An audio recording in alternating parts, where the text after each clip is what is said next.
हरे कृष्णा, राधे राधे। आप सभी का गीता क्लास में बहुत बहुत स्वागत है।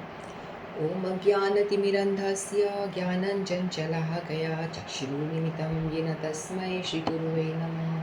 गुरुवे गौरचन्द्राय राधिकायै सदालये कृष्णाय कृष्णभक्ताय तद्भक्ताय नमो नमः।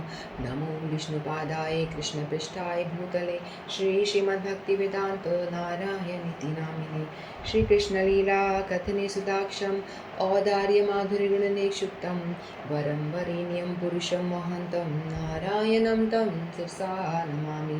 श्रीचैतन्यमनोभीष्टं स्थापितं येन भूतले स्वयं रूप कदा मह्यं ददाति स्वपदान्तिकम्।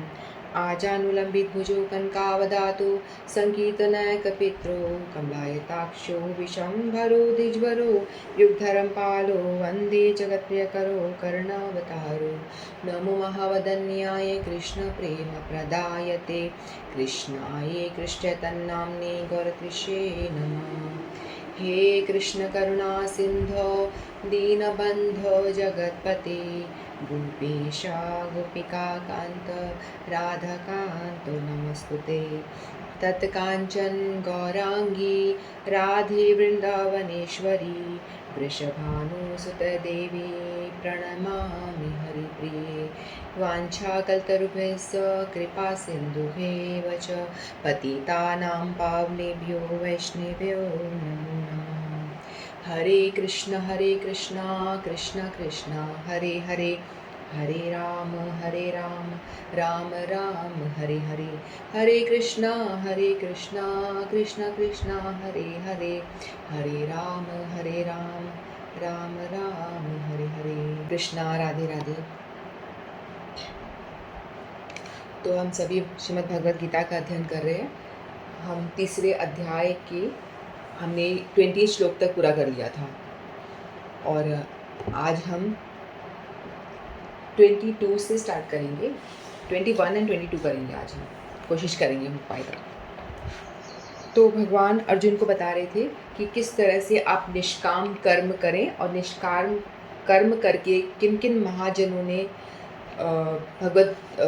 भगवान को प्राप्त किया है और जीवन मुक्त हो गए हैं। और तो भगवान यहाँ बता रहे थे कि भगवान ने जनक महाराज का उदाहरण दिया था कि इन्होंने जनक महाराज, प्रहलाद महाराज और भी कई महाजन हैं, जैसे 5 पांडव खुद, इन सभी लोगों ने निष्काम कर्म योग का पालन करके भगवान को प्राप्त किया। तो अर्जुन ने पूछा था कि बताओ और किसने इसका आचरण किया है। तो भगवान ने जनक महाराज का, प्रहलाद महाराज का उदाहरण बताया था कि जनक महाराज एक क्षत्रिय थे।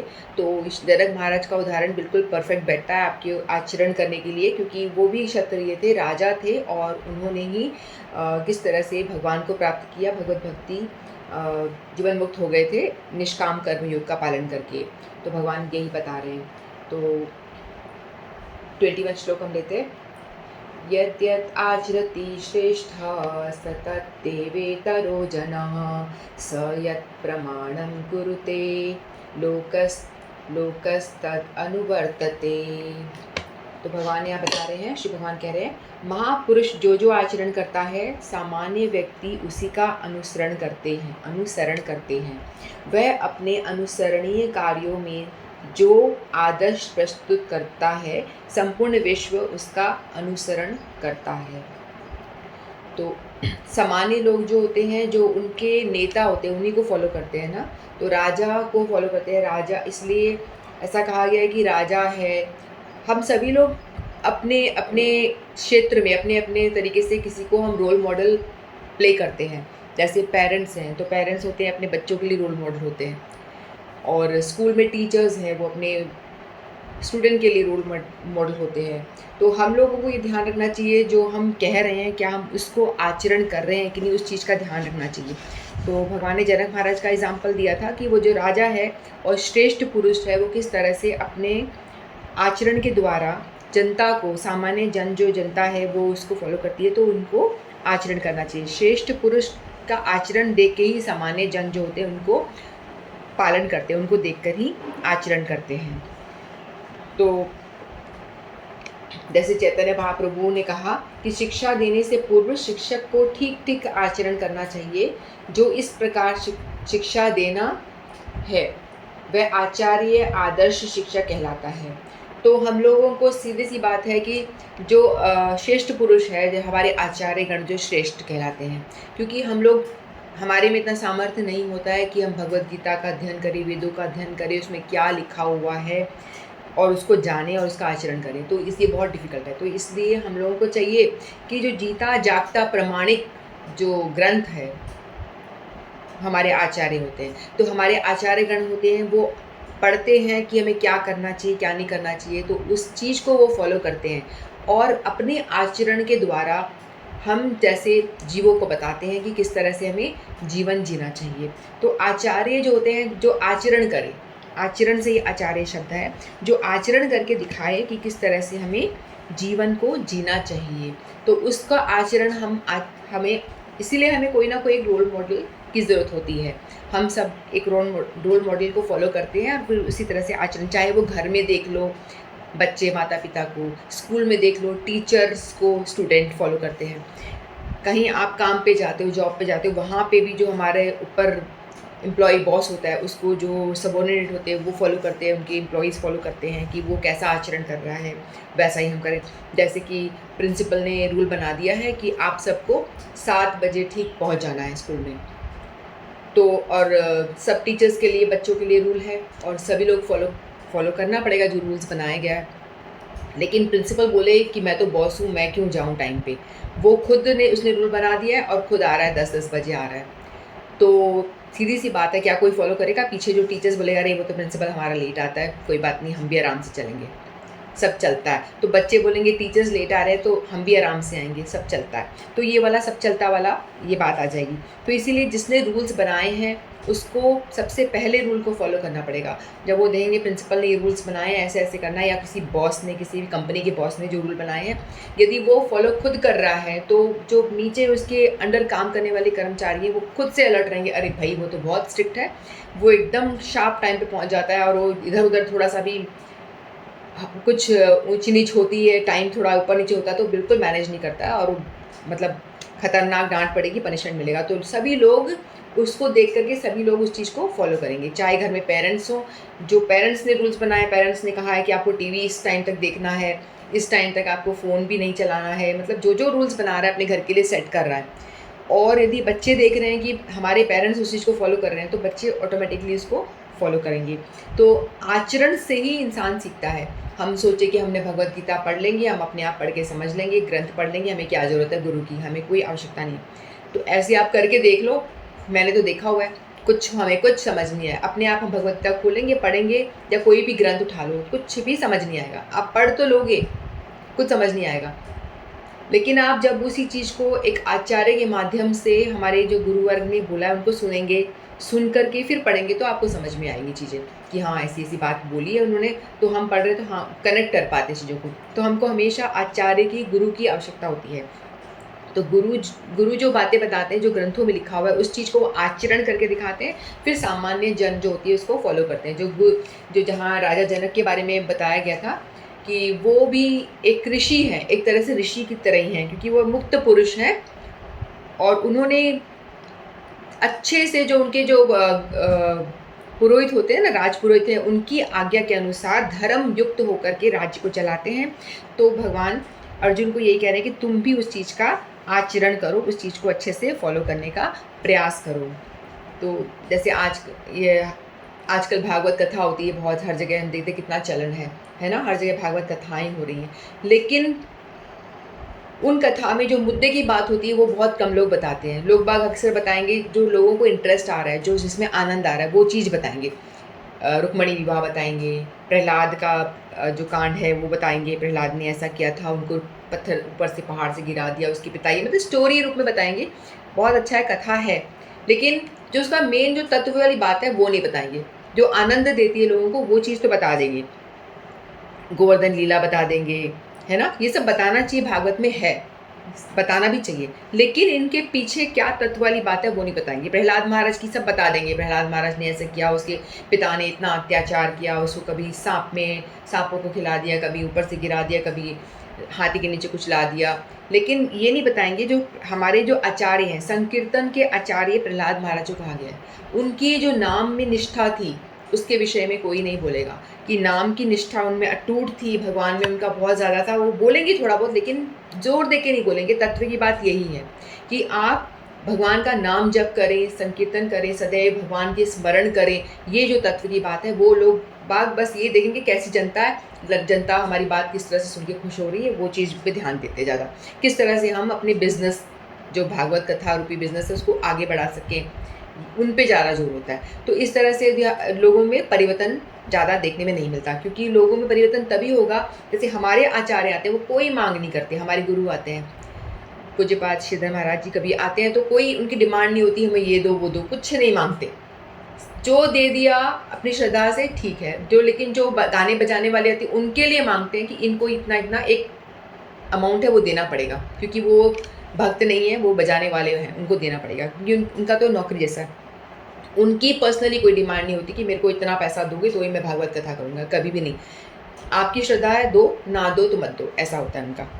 तो उनके आचरण से हम समझते हैं, उनको देखते हैं कि कितना बिजी शेड्यूल रहता है। उनको सुबह उठते हैं 2-3 बजे उठ जाते हैं, फिर कंटिन्यूस पूरा दिन टाइट रहता है, फिर अपना मंगल आरती, फिर अपना कथा कीर्तन चलता रहता है। शेड्यूल बना होता है, इस टाइम पे ये, इस टाइम पे ये, पूरे रात 11 बजे तक फुल टाइट रहते हैं, एकदम पूरे टाइट रहते हैं। तो इतना वो लोग पालन करते हैं, तो उनको देख के हम सीख सकते हैं भाई हमारे गुरुवर्ग जो इतने डायबिटीज़ के पेशेंट भी है वो यदि कर सकते हैं तो हम तो स्वस्थ हैं, हमें कोई प्रॉब्लम नहीं है। हम क्यों नहीं कुछ करते, हम क्यों नहीं जल्दी उठते, हम क्यों नहीं कथा करते। हम उनके आचरण को देख के हमें बहुत कुछ सीखने मिलता है। तो एक हमेशा आचार्य होता है जिसको हमें फॉलो करना होता है। तो शास्त्रों का निचोड़ जो होता है आचार्य अपने उससे दिखाता है कि किस तरह से शास्त्रों को फॉलो करना होता है, क्योंकि वो जो शास्त्रों में लिखा है उसी चीज़ को वो फॉलो कर रहे होते हैं। तो हमें सीधे सीधे हमारे लिए बहुत आसान हो जाता है, हमें नहीं पढ़ना है ना कुछ हो ना, आचार्यों को देखो, उनको फॉलो करो सीधे सीधे। इसीलिए गुरु धारण करना बहुत बहुत आवश्यक है। और वो जो निचोड़ वाली बातें, तत्व की बातें, वही बातें हमसे करते हैं और वही बातें हमको सिखाते हैं। तो वही भगवान कह रहे हैं कि आप जनक जी को फॉलो करो, उन्होंने निष्काम कर्म योग करके भगवान को प्राप्त किया था। अब हम दूसरा श्लोक ले लेते हैं, 22वां श्लोक। न मे पार्थ स्थित कर्तव्यं त्रिषु लोकेषु किंचन नानावाप्तम् अवाप्तव्यं वर्त एव च कर्मणि। तो यहाँ भगवान कह रहे हैं, हे पार्थ, हे प्रथापुत्र, प्रथा यानी कुंती को प्रथा कहा गया है। प्रथापुत्र जब भी भगवान ऐसे शब्द संबोधन देते हैं तो भगवान ये बताने का प्रयास करें कि भाई तू कुंती का बेटा है। प्रथा यानी कुंती महारानी का नाम है, तू उनका बेटा है, तुझे फॉलो करना चाहिए। जैसे कुंती ने, उनके पांडु महाराज का स्वर्गवास बहुत जल्दी हो गया था, चले गए थे वो, तो उन्होंने ही अपना मतलब बच्चों को, 5 पांडवों को पाला था, बहुत जतन करके, बहुत सारी कठिनाइयों का सामना करते हुए बच्चों को पालन था। उन्होंने बताया कि तुम प्रथा के पुत्र हो, तुम्हारी माता इतनी कर्तव्य परायण महिला है, तुम उसके पुत्र हो के तुम कैसी बातें करते हो कि मैं जंगल चला जाऊं, तुम कैसे अपने कर्तव्य से पीछे हट रहे हो। तो इसलिए भगवान ये बता रहे हैं, प्रथा पुत्र, तीनों लोकों में मेरे लिए कोई भी कर्म नियत नहीं है, ना मुझे किसी वस्तु का अभाव है और ना आवश्यकता है, तो भी मैं नियत कर्म करने में तत्पर रहता हूँ। तो भगवान यहाँ पहले जनक महाराज का, प्रहलाद महाराज का, पांडवों का ऐसे मतलब उदाहरण देके समझाने का प्रयास करते, उसको देखो, इसको देखो, इस राजा को देखो, फिर कहते चल तेरी फिर भी बुद्धि में नहीं बैठा। नहीं, हमको कह रहे हैं तू उनको भी कुछ नहीं समझ रहा, चल ठीक है, उस राजा को भी तूने कुछ नहीं माना, तो मुझे देख भाई, मुझे देख। अपना एग्जाम्पल दे रहे हैं। जब लोग बिल्कुल बात सुनने को तैयार नहीं होते तो भगवान हार खाकर अपनी बात कहते, अरे मुझे देख, मैं भी अपने कर्तव्य का पालन करता हूँ। तो भगवान अपना उदाहरण देके बता रहे हैं, हम जैसे लोगों को जोर दे करके। परमेश्वर निरंतर नियंताओं के नियंता है और विविध लोकपालों के सबसे महान है, सभी उनके अधीन हैं। सारे जीवों को परमेश्वर से ही विशिष्ट शक्ति प्राप्त होती है। जीव स्वयं श्रेष्ठ नहीं है, सभी देवताओं द्वारा पूज्य है। तो भगवान ने, जिसने सर्व ब्रह्मांड के नायक, जिन्होंने सभी इस जगत के जो कारण है, जहाँ से सब सृष्टि उत्पन्न हो रही है, सबके वो हैं, तो उन्होंने इस जगत को बनाया है। तो उनके लिए क्या करने के लिए, कुछ करने के लिए है क्या? जैसे हम कोई काम करते हैं, ऑफिस में जाके कोई काम करते हैं, तो हमें कुछ हमारी कुछ डिमांड होती है, हमें कुछ चाहिए होता है।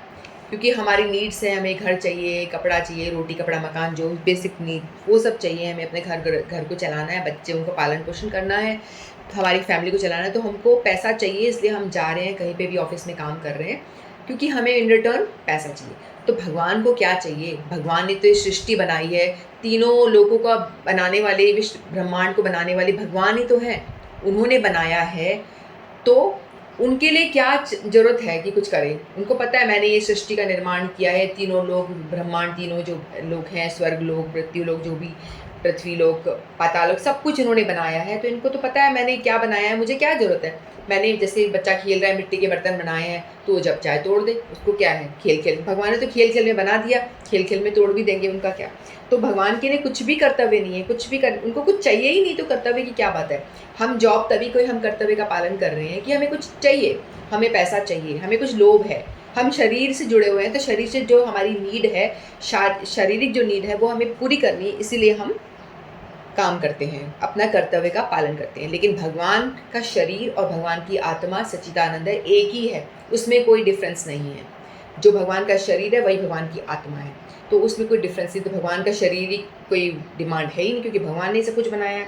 तो उनके लिए क्या है, उनके लिए सारा ऐश्वर्य उनके पास में है, सबसे ज़्यादा ज्ञानवान है, सबसे ज़्यादा ऐश्वर्यवान है, कीर्तिवान है, श्री सबसे ज़्यादा सुंदर वही हैं, सारे गुण उनके अंदर हैं, सबसे ज़्यादा वैराग्य भी उनके अंदर है, सब कुछ उनके अंदर है। तो उनके लिए क्या ज़रूरत है कि वो कुछ काम करें? कुछ भी ज़रूरत नहीं है, लेकिन तो भी भगवान काम करते हैं। भगवान जब जन्म लेते हैं, इस धरती पे आते हैं, तो भगवान अपने एक सामान्य जीव की तरह अपना कर्तव्य का पालन करके दिखाते हैं। वो सुबह 4 बजे उठ जाते हैं, फिर मॉर्निंग वॉक पे जाते हैं, फिर बाद में भगवान को प्रणाम करते हैं, किस तरह से आचरण करना है। उठते से ही धरती माँ को प्रणाम करते हैं, सूर्य देवता को प्रणाम करते हैं, हर एक एक्टिविटी वो करने का प्रयास करते हैं, एक साधारण जीव को बताने के लिए कि किस तरह से हमें जीवन को जीना चाहिए। फिर वो क्या करते हैं, फिर वो अपनी सुधर्मा सभा, उन भगवान की सभा लगती, वहाँ भी जाते हैं, वहाँ पे भी जाके पालन करते हैं। तो सब कुछ भगवान करते हैं बताने के लिए कि हे जीव, हे अर्जुन, हम लोग जीव अर्जुन को भगवान माध्यम बना के हम जैसे जीवों को शिक्षा देते हैं, इसीलिए भगवान अपना कर्तव्य का पालन करते हैं। यहाँ तक कि जो देवी देवता हैं वो भी उनके अंडर ही हैं, उनको काम करने की जरूरत नहीं। आपने कृष्ण भगवान को, पहली बात तो सबसे बहुत ही आसान सा तरीका है, हम कैसे माने भगवान कृष्ण। लोग बोलते हैं हम क्यों माने, शिव जी भगवान है, दुर्गा माता भगवान है, ये जो भी इतने सारे 33 करोड़ गणेश जी हैं, हमारे पास बहुत सारे ऑप्शन हैं, ये भगवान है, ये भगवान है, हम लोग मानते रहे। लेकिन आप सीधा सा एक तर्क देख लीजिए, बहुत ही सिंपल सा तर्क है। आप जब देखिए ब्रह्मा जी को देखते हैं, वो हाथ आंखें बंद करके बैठे होते हैं, हाथ में एक माला होती है उनकी। माता जी को भी देखेंगे तो उनके हाथ में भी एक माला दिखाई देगी, वो है यानी वो फेर रही हैं, वो किसी का जप कर रही हैं। और किसी भी देवी देवता को देखेंगे, शिव जी को देखेंगे, ध्यान मगन बैठे हुए हैं, किसी की आराधना कर रहे हैं। उनका जो आप पिक्चर देखेंगे ना, उसी से आपको दिखेगा वो किसी की तपस्या कर रहे हैं, आराधना कर रहे हैं। तो ऐसे ही जब आप कृष्ण को देखेंगे, कभी आपने कृष्ण को देखा कि वो किसी की आराधना करते हुए दिख रहे हो आपको, या हाथ मुड़ के बैठे हैं। आप जब भी उनका कोई पिक्चर देखेंगे, आनंद करें, बांसुरी बजा रहे हैं, आसपास ग्वाल बाल खड़े, गोपियाँ नाच रही हैं, रास कर रहे हैं, है ना, या मक्खन खा रहे हैं। यानी कोई भी आप उनका पिक्चर देख लीजिए, कोई भी चित्रपट देखेंगे तो उसमें वो आनंद करते हुए दिखेंगे। क्यों? क्योंकि कोई है ही नहीं उनके ऊपर, किसकी आराधना करें वो? उन्होंने, उनसे सब कुछ प्रकट हो रहा है, उनसे विश्व ब्रह्मांड निकला हुआ है, उन्होंने सारी जगत की सृष्टि करी है, तो उनके लिए तो कुछ है ही नहीं कि वो कुछ करें, तो वो किसकी आराधना करें? फिर भी वो करके, जब वो इस धरती पे अवतार लेकर आते हैं तो वो दिखाते हैं कि वो सारे, वो गुरु भी धारण करते हैं, सांदीपनि मुनि उनसे दीक्षा प्राप्त करते हैं, सब कुछ काम करते हैं, एक जैसे एक मानव को करना चाहिए। और वो आराधना भी करते हैं खुद की, किसकी करेंगे, और कोई है नहीं, राधा रानी की कर लेते हैं, राधा राधा नाम जपते हैं वो, क्योंकि उनसे ज़्यादा बड़ी राधा रानी है, तो उनकी आराधना कर लेते हैं। वो शक्ति हैं, वो शक्तिमान है, राधा जी उनकी शक्ति है, इस तरह से। तो वो सारे काम एक मानव की तरह करके प्रस्तुत करते हैं कि देखो जीव, ऐसे हमें जीना चाहिए, इस तरह से हमें आचरण करना चाहिए। तो वो पूरा बताते हैं, आचरण करके दिखाते हैं, जैसे हमारे गुरु वर्ग की तरह हैं। भगवान प्रत्येक वस्तु के ऐश्वर्य से परिपूर्ण रहते हैं, परम सत्य ओतप्रोत रहती है, उनके लिए कोई कर्तव्य करने की आवश्यकता नहीं है, जिससे वह कर्म का फल पाना है। उनको कोई फल चाहिए ही नहीं, तो क्यों करना है, उसके लिए कुछ भी कर्म नियत नहीं है, परंतु जो तीनों लोकों के कुछ भी प्राप्त करने की इच्छा नहीं रखता, उसके लिए निश्चित ही कोई कर्तव्य नहीं रहता। फिर भी क्षत्रियों के नायक के रूप में भगवान कृष्ण कुरुक्षेत्र की युद्ध भूमि में कार्यरत हैं, वो कार्य कर रहे हैं।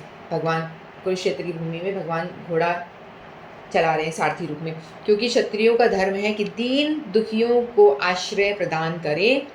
यद्यपि वे शास्त्रों के निधि विधानों की सर्वथा ऊपर है, फिर भी वे ऐसा कुछ भी नहीं करते जो शास्त्रों के विरुद्ध हो, क्योंकि शास्त्र उन्होंने बनाया है, भगवत गीता उन्होंने लिखी, वेद उनके सांसों से निकल निकल के आ रहे हैं।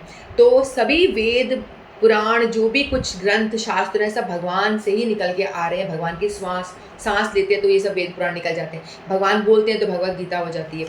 तो सभी भगवान लीला करते हैं तो भागवतम प्रकट हो जाते हैं। भगवत एक होता है श्रीमद् भागवत जिसमें कि भगवान की लीलाएं हैं, और एक होता है श्रीमद् भगवत गीता जिसमें भगवान ने क्या बोला है वो चीज़ जिसमें लिखी हुई है, यानी rules and regulation Bhagavad Gita में है, और भगवान की लीलाएं जो है वो भागवत में। लोगों को कन्फ्यूजन होता है भागवत और ये एक ही है, अलग अलग दो ग्रंथ होते हैं। तो भगवान ने बोला सब कुछ मुझसे ही निकल रहा है, तो मेरे लिए कुछ भी पालन करने योग्य नहीं है कि मैं कुछ करूं। मैं तो जानता हूं सब कुछ, सर्व ज्ञानी हूं मैं, क्योंकि सब कुछ मुझसे प्रकट हो रहा है। तो भी भगवान इस धरती पे आते हैं तो लोगों को आदर्श प्रस्तुत करने के लिए कर्म करते हैं साधारण जीव की तरह, और तरीके से करते हैं कैसे हमें जीना चाहिए, भगवान किससे शिक्षा लेनी चाहिए। और जो हमारे ये आचार्य वर्ग हुए हैं और ये जनक महाराज और जो भी हम ग्रंथों में पढ़ते हैं, प्रहलाद महाराज, पांडव जी, अम्बरीश महाराज, इन सबको देख के हमें आचरण करना चाहिए, इनको फॉलो करना चाहिए। तो ये हमारा आज 21वां और 22वां श्लोक हुआ। और अब हम एक जगन्नाथ जी की कथा लेते हैं। जैसे वैभव ने हमको आज कहा था कि एक कथा रोज लो, हम तो रोज ले रहे हैं लेकिन वो आते नहीं है सुनने के लिए, हम एवरीडे कथा ले रहे हैं उनका सलाह मान करके। तो ठीक है, आज हम जगन्नाथ जी की कथा लेते हैं। हरे कृष्णा, जय जगन्नाथ। सभी को हरे कृष्णा, राधे राधे। तो हम जगन्नाथ जी की कथा लेते हैं। एक बार एक व्यक्ति होता है, वो बहुत ही उसके अंदर घमंड होता है। तो भगवान को कहते हैं कि भगवान गर्व गंजन है। जो भगवान जो होते हैं ना, घमंड को तोड़ देते हैं, अपने भक्तों के घमंड को तोड़ देते हैं, और वो चाहते हैं कि भक्तों में घमंड ना हो। यदि घमंड हुआ तो भक्त जो है तरक्की नहीं कर पाएगा, वो गिर जाएगा। तो भगवान जब तक हमारे अंदर मोह माया घमंड जो भी ये गुण है ना, जो हमारे अंदर जो विकार आते हैं, इन सबको हटा देना चाहते हैं। इन सारे विकार को भगवान हटा करके हमको शुद्ध करके फिर बाद में अपने लायक बनाते हैं। हम जब नाम जप करते हैं तो भगवान नाम जप से हमारे हृदय की शुद्धि कर देते हैं। तो एक व्यक्ति था जो बहुत ज़्यादा घमंड, भक्त तो था भगवान का, भगवान में श्रद्धा थी, लेकिन उसके अंदर बहुत घमंड था। वो कहता था कि मैं बड़ा सेठ हूँ, मैं बहुत बड़ा व्यापारी हूँ और बहुत धनी व्यक्ति हूँ, और मैं चाहता हूँ कि भगवान को मैं 1 लाख रुपए दूंगा। ये बहुत पुरानी बात है, जब 3 रुपये किलो घी आता था, 4 रुपये किलो चावल, ऐसे बहुत सस्ता टाइम था, पुराने टाइम की बात है। तो उस टाइम पे वो जाता है और जाकर के भगवान को कहता है कि मैं बहुत धनी हूँ, तो मैं भगवान को 1 लाख रुपए दूंगा, और मैं चाहता हूँ कि वो 1 लाख रुपए भगवान एक दिन में खर्च करें। मैंने सुना है कि तुम्हारे जो जगन्नाथ जी भगवान है बहुत ही ऐश्वर्य है, बहुत ठाट बाट है, इनकी बहुत ज़्यादा ठाट बाट है। तो मैं चाहता हूँ कि पूरा 1 लाख रुपए एक दिन में भगवान के खाने में खर्च कर दो आप, या उनके सेवा में खर्च कर दो। तो जो पंडित थे जो वहाँ की सेवा करते हैं, बोले कि 1 लाख रुपए भगवान को एक दिन में कैसे खर्च करें। उस टाइम पे जब सामान बहुत 1 रुपये 2 रुपये का सामान इतना सस्ता मिल रहा था, घी आप समझो 4 रुपये किलो मिल रहा है, तो कितना सस्ता है, तो 1 लाख कैसे खर्च करेंगे, उस टाइम की बात है पुरानी। तो उससे पंडित बहुत चिंता में पड़ गए, तो ये तो बहुत मुश्किल है। बोले कि मेरी यही शर्त है, मैं 1 लाख रुपये दान दूंगा, लेकिन एक दिन में खर्च करो। तो पंडित बोलते हैं पॉसिबल नहीं है, एक दिन में तो हम कितना भी हम लगा भगवान को चढ़ा दें, कितना भी महंगा से महंगा भगवान को ऐश्वर्य भोग लगाएं या कुछ भी भगवान का श्रृंगार करें, तो 1 लाख रुपए खर्च करना बहुत डिफिकल्ट है, मुश्किल है। तो वो मन कहते कि आप एक काम करो, आप सेठ जी ये पैसे हमको दे करके आप चले जाओ, हम इसको भगवान की सेवा में ही आपकी तरफ से हम सेवा में लगा देंगे, लेकिन हम थोड़ा टाइम लेके लगाएंगे, एक दिन में लगाना बहुत डिफिकल्ट है। तो मानता नहीं है, नहीं हमें तो मुझे देना है, और एक आपके ऐश्वर्य भगवान का इतना ज़बरदस्त है, तो क्यों नहीं खर्च कर सकते भगवान, क्यों नहीं 1 लाख रुपए खर्च कर सकते, क्यों नहीं हो सकता। तो पंडित बहुत दुखी हो गया। जो मेन जो हेड पंडित होता है वो रात को जगन्नाथ जी के कक्ष में जब उनको भगवान से कुछ आंसर चाहिए होता है ना, तो जो भगवान का जो हेड पंडित होता है वो क्या करता है, मंदिर के गर्भगृह में, जो मंदिर भगवान का जो मेन मंदिर जहाँ पे है, वहीं पे जा करके बंद करके, पट बंद करके वहीं पे वो सो जाता है। फिर रात को भगवान स्वप्न में उसको जवाब देते हैं, भगवान से प्रार्थना करते हैं, भगवान मुझे बताइए कि ये ऐसा ऐसा ब्राह्मण आया है जो बहुत ही घमंडी है और इतना पैसा देने को तैयार है और कह रहा है कि तुम्हारे भगवान कैसे भगवान हुए, क्या ऐश्वर्य हुआ भगवान का, जब 1 लाख रुपए वो खर्च नहीं कर सकते एक दिन के अंदर, ये कैसा ऐश्वर्य है भगवान का, मैं देने को तैयार हूँ, तुम खर्च करने को तैयार नहीं। तो वो ऐसे प्रार्थना करके वो सो जाते हैं। फिर भगवान जगन्नाथ भगवान उस मेन पंडित के पुजारी के सपने में आते हैं और उनको सपन देते हैं कि उस जो घमंडी जो आया है सेठ, उसके पास जाना, उसको कहना भगवान को एक पान खाना है। तो पंडित कहते पान में कितना पैसा लग जाएगा? बोलता है नहीं, मुझे एक विशेष पान चाहिए, लेकिन उस पान में जो चूना डाला जाता है ना, उसकी जगह गजमोती डालना है। गजमोती आता है, उसको पीस करके उस पान में डालो। तो ये गजमोती क्या होता है? गजमोती एक हाथी होते हैं, मतलब हज़ारों हाथियों में से किसी एक हाथी के मस्तिष्क में, माथे में एक तरह का मोती आता है जो बहुत ही प्रेशियस है, बहुत महंगा होता है। जैसे ऐसे गहने बनाए जाते हैं उस तरह से बहुत महंगा होता है। तो करोड़ों का वो मोती होता है, अकेला मोती। तो उस मोती, पहले तो हाथी को ढूंढो आप, पहले हज़ारों हाथी में से कौन से हाथी के माथे मस्तिष्क में वो मोती होगा, पता नहीं। पहले तो वो ढूंढो, हज़ारों हाथी आप लाओगे कैसे? एक हाथी खरीदने में आपकी पता कितना पैसा लग जाएगा। तो हज़ारों हाथी में से किसी एक, आपको वो भी नहीं पता है कौन से हाथी के उसमें है, माथे में है। तो आप हज़ारों हाथियों को ढूंढोगे, उसको उनकी हत्या करोगे, उन्हें मारोगे, फिर उसमें से मोती नहीं मिला तो नहीं मिला, फिर नेक्स्ट हज़ार हाथी लो। तो ऐसे हज़ारों हाथी को लो, उसमें से एक गजमोती किसी एक में मिलेगा, उसमें आप पीस करके उसका चूना बना करके उसको मेरे पान में डालो और फिर वो मुझे पान ऑफर करो, उसको ये कह दो जाके। तो वो गए और उस सेठ जी को ये बात बताई। तो सेठ जी चकरा गया एकदम जगन्नाथ जी की बात सुन के, भाई ऐसा, मैं इतने सारे हाथी, मैं तो एक हाथी को खरीदने के योग्य नहीं हूँ, मैं एक हाथी नहीं खरीद सकता, मुझे इतने सारे हाथी खरीदने होंगे, फिर उनको मारना होगा, इतना पाप सर लेना होगा, फिर उनमें से एक मोती मुझे किसमें से मिला तो मिला, नहीं तो और 1000 हाथी। बोला नहीं, मेरे बस की बात नहीं है, ये तो बहुत खतरनाक भगवान ने बता दिया। फिर वो बोलता है कि भगवान के पास जाता है, क्षमा मांगता है, कहता है कि ये भगवान, आपने मेरे घमंड का पूरी तरह से चूर चूर कर दिया, मेरे घमंड को, मैं इतना घमंडी हो रहा था, मुझे नहीं पता मैं किस तरह से मैंने आपको चैलेंज कर दिया। 1 लाख रुपए क्या, मैं तो अब बिल्कुल कुछ नहीं कर सकता आपके आगे, कुछ नहीं हूँ मैं, जो कुछ दिया है मेरे पास में, मैं समझ गया कि आपका दिया हुआ है, जो भी आपने दिया, आप सचमुच में सबसे बड़े ऐश्वर्यवान हो, सबसे धनी व्यक्ति हो, जो भी आप कह लो, मैं आपके मस्तक, आपके सर में चरणों में मस्तक रख के आपसे क्षमा याचना करता हूँ। फिर भगवान ने इस तरह से भगवान से प्रार्थना करी और क्षमा मांगी, तो भगवान ने उन्हें माफ़ कर दिया। ऐसी ऐसी कथाएं बहुत आती है, किसी का घमंड तोड़ते हैं भगवान, किसी को कुछ और देते हैं। ठीक है, एक और कथा सुनाती हूँ।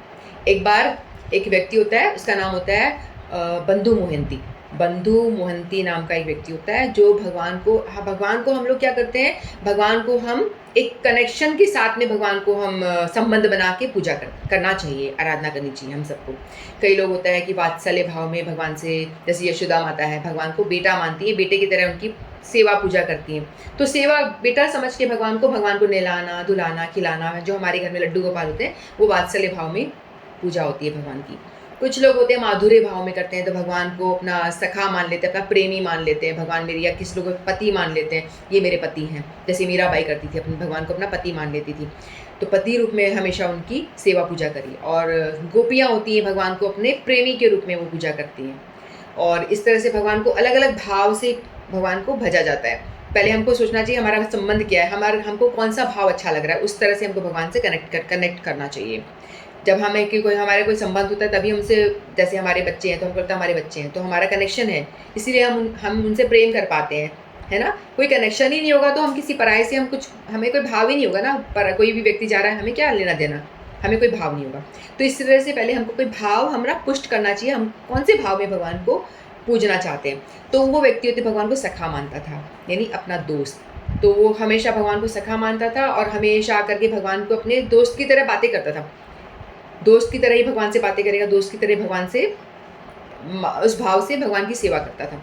तो वो बहुत ही गरीब ब्राह्मण होता है, बहुत गरीब होता है, उसका नाम बंधु मोहंती होता है। तो उसके घर में 3 बच्चे हैं, और भिक्षा मांग के खाता है, तो बहुत थोड़ा बहुत कुछ मिलता है, उससे अपना पालन पोषण कर लेता है। लेकिन क्या होता है, एक बार क्या होता है, भिक्षा लेने जाता है तो उसे भिक्षा मिलती नहीं है, तो वो बहुत दुखी हो जाता है और बच्चे घर में भूखे हैं, भिक्षा नहीं मिली, कैसे घर का काम चले। तो उसकी पत्नी कहती है, अपने हमेशा अक्सर अपने सखा की बातें करता था, मेरा सखा बहुत धनवान है, मेरा जो दोस्त है ना सखा बहुत ही ऐश्वर्य है, उसके पास बड़ा सीट है, उसके पास बड़ा पैसा है, वो ऐसे हमेशा बातें करता रहता था क्योंकि वो उसकी पूजा करता है ना इस भाव से, तो हमेशा चर्चा करता रहता था अपनी वाइफ को। तो अपनी एक बार जब कुछ मिलता नहीं है तो बच्चे भूखे होते हैं, भूख से तिलमिला रहे होते हैं, तो उसकी पत्नी कहती है कि देखो तुम ऐसे काम कुछ कमाते तो हो नहीं, ब्राह्मण हो, भिक्षा करते हो, आज भिक्षा में कुछ मिला नहीं, भाई हम तो रह लेंगे भूखे, लेकिन छोटे छोटे बच्चे, 3 बच्चे हैं, इनको मैं तड़पता हुआ भूख से नहीं देख सकती, तो आप एक काम क्यों नहीं करते। बोला क्या करूँ, भिक्षा मिली नहीं तो मैं क्या करूँ, भगवान जैसा रखे वैसा रहेंगे। कहते नहीं, ऐसा तो तुम तो रह लोगे, लेकिन तुम्हारा जो सखा, तो हमेशा बोलते हो मेरा सखा जो है बहुत धनवान है, बड़ा सेठ है वो, तुम उसके पास क्यों नहीं जाते। कहते कि उसके पास जा तो सकता हूँ लेकिन बहुत दूर है वो। बोलते कोई बात नहीं, आप जाओ तो सही। बोला कि हाँ जाऊँगा, लेकिन उसकी पत्नी पीछे पड़ जाती है, आप तुम जाओ अपने सखा के पास में जाओ और उनसे कुछ बोलो कि मुझे कुछ दे, मेरी हेल्प करें, थोड़ा धन मन दे, थोड़ा हेल्प करें, सखा किस काम के, दोस्त हो जब तुम मेरी हेल्प नहीं कर रहे हो। तो अपनी पत्नी से बहुत ज़्यादा वो फोर्स करती है, तो कहते हैं ठीक है, तो वो चल पड़ते हैं अपनी फैमिली को लेके, अपनी पत्नी को, बच्चों को लेके, चलो अपने सखा के मकान में चलते हैं। तो वो जगन्नाथपुरी कोई बहुत लंबा ट्रैवल करके, वो जगन्नाथ कहीं उड़ीसा में दूर रहता था, तो काफ़ी लंबी ट्रैवल करके वो जगन्नाथ धाम पहुंचता है, जहाँ धाम वो होता है जहाँ भगवान रहते हैं, भगवान का जो घर होता है उसे धाम कहा जाता है, और तीर्थ होता है जहाँ भगवान के कभी चरण पड़े होते हैं, उसको तीर्थ कहा जाता है। तो ये धाम है क्योंकि भगवान का घर है, भगवान यहाँ रहते हैं। तो वो जगन्नाथ धाम पहुँचते हैं जैसे तैसे बहुत लंबा ट्रैवल करके, फिर वो जगन्नाथपुरी में देखते हैं मंदिर में बहुत खतरनाक भीड़, बहुत ज़्यादा। तो कोशिश करता है अंदर एंटर करने की, लेकिन वो एंटर नहीं कर पाता है, बहुत भीड़ होती है। तो वो कहता है भाई बहुत डिफ़िकल्ट है। तो वो कहता है कि अंदर भगवान से बोलता है, मेरा सखा बहुत अभी ना बहुत व्यस्त है, राजकाज में व्यस्त है, तो अभी मिल नहीं पाएगा, अपनी पत्नी को ऐसे ही बोलता है। तो पत्नी भोली होती है, उसे कुछ पता नहीं होता है कि मन भगवान की बातें कर रहा है, वो एक व्यक्ति की बात सोच रही है कि कोई व्यक्ति मिलेगा। तो कहते हैं कि भगवान वहाँ पे बहुत व्यस्त है, तो मेरा सखा भी राजकाज में व्यस्त है, और शाम को मंदिर के पट बंद हो जाते हैं। तो कहते हैं कि ऐसा करते हैं, हम यहीं पे सो जाते हैं, तो हमारा सखा तो भी बिजी है, कल मिलेंगे। तो कहते ठीक है। तो फिर वो क्या करते हैं, मंदिर के मेन द्वार में तो बहुत भीड़ होती है, वहाँ नहीं जाते, मंदिर की दक्षिणी दूसरे पीछे के द्वार में जाता है, जहाँ पे कि किचन होता है, किचन में से चावल का मांड धो के निकलता है ना, चावल को भगवान के लिए भोग बनता है, तो चावल का मांड, जो चावल धो के जो पानी निकलता है, वो कलेक्ट कर लेता है कि वहाँ से ये कुछ मिल जाएगा, जो भगवान जो धोया हुआ, दाल धोई, चावल धोया, कुछ मिलेगा, वो मैं पी के अपने बच्चों को पिला देता हूँ। तो उसने कुछ कटोरा सा था उसके पास, उसने चावल का मांड लिया और अपने बच्चों को पिला दिया, खुद भी पी लिया, पत्नी को पिला दिया, बोला सो जाओ। वहीं पे वो अपना जो भी उसके पास फटे पुराने कपड़े थे उसको बिछा करके वहाँ सो जाता है। फिर रात में भगवान देखते हैं कि मेरा सखा, जो मुझे सखा भाव से भजता है, वो आया है यहाँ पे और उसको कुछ खाने को नहीं मिला। तो भगवान को बड़ा वो विचलित हो जाते हैं भगवान। तो भगवान क्या करते हैं, खुद ही एक ब्राह्मण का वेश बनाते हैं, उसके पास में आते हैं और सोने की थाली में खूब सारा 56 भोग सजा करके लेकर के आते हैं और आके बोलते हैं, बंधु मोहंती कौन है। भगवान स्वयं आते हैं, बंधु मोहंती कहते कि वो सो गया होता है, नींद में उठता है कि हाँ कौन है। तो बोलते अरे कौन मुझे बुला रहे हैं, यहाँ तो कोई मुझे नहीं जानता, मुझे कौन बुला सकता है। तो वो हिलता ही नहीं है। फिर बोलते हैं बंधु मोहंती, जोर से चिल्लाते हैं, बंधु मोहंती मैं कितना कब से चिल्ला रहा हूँ, सुनते क्यों नहीं हो। बोलते अच्छा हाँ मैं हूँ बंधु मोहंती, लेकिन आप कौन। बोलते कि हम आपके दोस्त ने मुझे भेजा है, आपको यहाँ सखा रहते हैं ना, जगन्नाथ नाम से कुछ नाम बता, जग्गू नाम से कुछ भी नाम बताते कि वो आपके सखा है ना। तो कहता है कि हाँ मेरे सखा है, तो उन्होंने ही आपके लिए 56 भोग भेजा है, आप इसे स्वीकार करें। कितने बोलते हैं अरे वाह, मेरे बड़ा खुश हो जाता है, मेरे दोस्त ने मेरे लिए भेजा है, तो बड़ा प्रसन्न हो जाता है। वो थाली जो सोने की थाली होती है, उसमें सारा सामान पूरा सब 56 भोग भर के भरा होता है। तो बच्चों को उठाता है, उठो उठो उठो। सब लोगों ने भोजन पाया, सब लोगों ने भर पेट खाना खाते हैं। फिर बाद में वो देखता है अरे थाली तो सोने की है, पहले वो उसको रियलाइज़ नहीं होता कि थाली सोने की है। फिर देखता है अरे थाली तो सोने की, बोलता है ये थाली को तो मुझे देना पड़ेगा, ये तो बहुत महंगी थाली है, बहुमूल्य। तो कहता है अरे ब्राह्मण को बुलाता है, आवाज़ लगाता है, तो ब्राह्मण तो भगवान होते हैं, बन के आते हैं, तो चले जाते हैं भगवान तो एकदम से। फिर वो कहता है ठीक है सुबह उठूँगा तो दे दूँगा। फिर वो अपने तकिए के नीचे थाली को रख के सो जाता है। फिर सुबह भगवान का भोग लगना होता है, पुजारी थाली ढूंढ रहे हैं सोने की, भगवान जगन्नाथ जी की थाली कहाँ है, जगन्नाथ जी की थाली कहाँ गई। अब थाली ढूंढने में लग गए। भगवान का सब कुछ बड़ा प्रेशियस होता है, बहुत बहुमूल्य होता है, हर चीज़ भगवान बड़े राजा की तरह ऐश्वर्य में रहते हैं, एकदम ठाट-बाट में रहते हैं वहाँ पे। फिर ढूँढते कहीं मिलता नहीं है, फिर वो ढूँढते-ढूँढते उस ब्राह्मण के तकिए के नीचे थोड़ा-सा कोना दिखाई देता है, तो वो उसके पास जो सेवक होते हैं पकड़ते हैं, अरे ये देखो ये रहा, ये चोर, पकड़ते हैं उसको। फिर उसके थाली निकलती है उनके सर से, फिर पकड़ के उसकी पिटाई करते हैं कि तुमने चोरी करी है और तुम बता नहीं रहे हो, तुम कौन हो, तुमने चोरी करी है, उस भगवान की थाली की चोरी कर ली, तो उसकी बहुत पिटाई होती है। फिर भगवान फिर सपने में राजा के आते हैं कि फिर बहुत गुस्से में दिखते हैं भगवान, हमेशा सपने में आके अपना मैसेज देते हैं, राजा को गुस्से में आके बोलते हैं कि तुमने मेरे दोस्त को कैसे मारा, तुम्हारी हिम्मत कैसे हुई, मेरा दोस्त इतनी दूर से मुझसे मिलने आया है और तुमने पकड़ के उसकी पिटाई कर दी। तुम्हारे कोई दोस्त होते तो तुम ऐसा करते, तुम्हारा कोई रिश्तेदार आता तो तुम उसके साथ ऐसा ट्रीट करते क्या? तो राजा की पिटाई भी कर देते हैं, तुमने मेरे दोस्त को ऐसे करा, तुम सुबह जाओगे और मेरे दोस्त को अच्छे से लेकर आओगे, उसकी रहने की व्यवस्था करो, सिखाने की सारी व्यवस्था करो। तो फिर राजा मतलब पिटाई उसकी रियल में हो जाती है, फिर उठता है राजा मंदिर में आता है कि बंधु मोहंती नाम का कोई व्यक्ति है क्या यहाँ पे? बोलता है हाँ, एक गरीब सा ब्राह्मण ये रहा, तो इस ये तो चोर है, इसने ली है, ऐसे से बताते हैं। कहते कि ये भाई, तो फिर राजा उनके साष्टांग प्रणाम करता है, भाई तुम तो बहुत बड़े भक्त हो, कल भगवान जगन्नाथ मेरे सपने में आके मेरी बहुत धुलाई करी, मेरी बहुत पिटाई करी है उन्होंने, और आपके लिए फिर प्रणाम करके माफ़ी मांगता है, मुझे क्षमा कर दो, आप बड़े अच्छे भक्त हो, आप भी भगवान की बहुत ही एकनिष्ठ भक्त हो और सखा हो। तो फिर उनसे प्रणाम करके माफ़ी मांगता है और फिर उनके लिए राजा अब पंडितों को बोलता है कि आज्ञा देते हैं कि मंदिर के पास ही उनके लिए घर बनाओ, अच्छा सा उनके लिए घर बनाओ, बढ़िया घर बनाओ, उसमें रहने खाने की सारी आजीवन व्यवस्था करो। तो इस तरह से बंधु मोहिंती पे भगवान जगन्नाथ भगवान ने कृपा करी। तो इसी तरह से यदि आपके अच्छे हैं तो भगवान आपके भाव को ग्रहण करते हैं। वो सखा मानता था तो सखा की तरह भगवान ने आके उनकी पूरी व्यवस्था करी, पूरी रक्षा करी, सेवा करी। तो इस तरह से हमें भी भगवान के साथ कोई कनेक्शन बनाना चाहिए, किसी एक भाव में स्थित होकर, कोई एक भाव भगवान से बेटा मानो, सखा मानो, पति मानो या कुछ भी मान के प्रेमी मानो, इस तरह से भगवान से कोई रिलेशन बना करके भगवान की हमें भक्ति करनी चाहिए। तो आज इतना ही कह के मैं अपनी वाणी को विराम देती हूँ। जय जगन्नाथ, जगन्नाथ भगवान की जय, श्रीमद् भगवद गीता की जय, समस्त भक्त वृंद की जय। हरे कृष्णा, राधे राधे। किसी को कुछ पूछना है तो पूछ सकते हैं, नहीं तो आप लोग लीव कर सकते हैं। हरे कृष्णा, राधे।